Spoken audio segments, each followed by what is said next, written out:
Good evening and thank you for joining us. Chaos on the roads and at airports. More than 4,000 flights were canceled across Ontario, Quebec and the northeastern United States today. In Toronto, the city is expecting 30 centimeters before the storm moves to the Maritimes. In Boston, the worst is yet to come. They're going to get more than 90 centimeters. We have full coverage for you beginning in Toronto, where Mike Drolet is braving the elements. Mike. Robin, let the jokes about calling in the army begin. There's certainly enough of them on Twitter. This is the type of snow you expect in Lake Louise or beautiful Whistler, BC.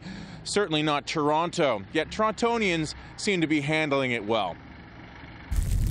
There wasn't anything to gain by getting up early today. Visibility was so bad on Toronto's highways, cars were only going 20 kilometers per hour. And that's when they were moving at all. Toronto hasn't woken up to anything like this in 5 years. Almost a foot of snow. It was coming down so fast, clearing sidewalks proved pointless. Yet we found this octogenarian doing his best to help others out. I got nothing to do. I'm 85 years old, and it keeps me active. So I help my neighbors out as much as I can.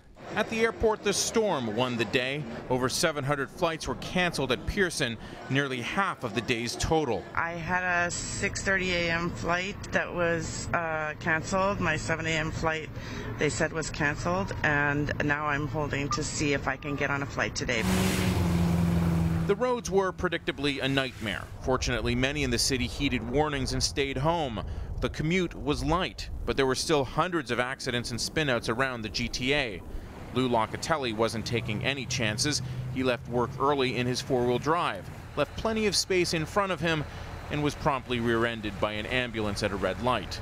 The back end of his car was torn up. The ambulance jumped a median. I've been driving for 40 years. This is my first accident. And it happened when you weren't even moving. That's right.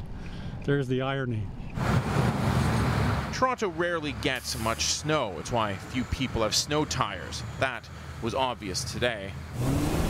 No sooner had we helped this one car get moving, another needed a push. You in our park. You know it's icy when he's spinning his tires as fast as he can. I'm just going for a leisurely stroll, and I have no problems keeping up.